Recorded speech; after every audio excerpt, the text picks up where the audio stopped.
was away from where I lived in Manhattan Beach, but some reason or other, I came home for lunch. Maybe I forgot my lunch. Maybe it took me 15 minutes to walk. And as I went into the house, a man comes over to me and says, "Where's the bus?" Bus was on the corner. I pointed to the corner. I went into the house. Later on, he comes back.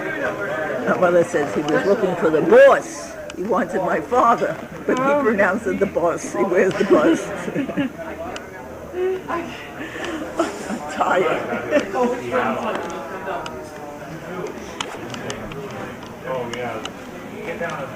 Okay. My father really gave us a wonderful musical education because he used to bring home records of symphonies, opera records. There was a well-known opera singer named Enrico Caruso, and other records. Those records, if we still had them, they'd probably be very, valuable now. I imagine my mother must have discarded them after he died, and when we have to move, I don't know whether we had them in the house on Jeffrey Street or not. But I remember the Hungarian Rhapsody #2. Hungarian music plays slowly and then it speeds up very, very fast. We used to do calisthenic exercises to it.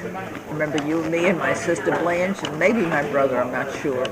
We'd exercise slowly and then faster and faster and speed up.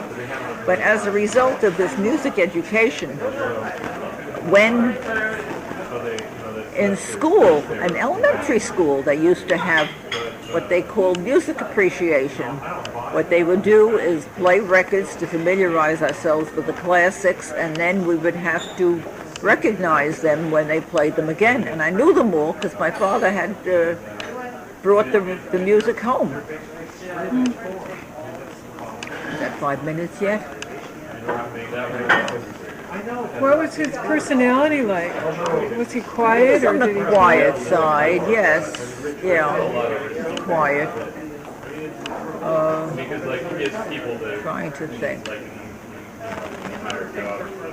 Oh, yeah, when I got older, I used to help him. He would, if he wanted a job as a, what you call it, as a contractor, he would have to make a bid, tell how much each item would cost and then what the total cost would be. And I used to type them on the typewriter, I guess probably with one finger. I don't know when I learned typing, but when he had retired at the time I got married because he was not well. How old was he when he retired? It could have been maybe in the middle 60s. He had his first heart attack. He was in his middle 60s? Yeah. He had his first heart attack probably when he was 64. He had a coronary. And he stayed home. It was so touch and go. He recovered from that, but maybe he tried to work after that, but I guess he didn't. And he died when he was 72. That was after I was married. But when I got married, he gave me the typewriter as a gift, to use at home because he wasn't using it anymore for his business. I remember when he got the typewriter, I used to type poems on it with one finger typing. You wrote poems yourself? Yeah. I don't know what kind of poems I wrote, but... How old were you? Maybe 12, teens, I don't know.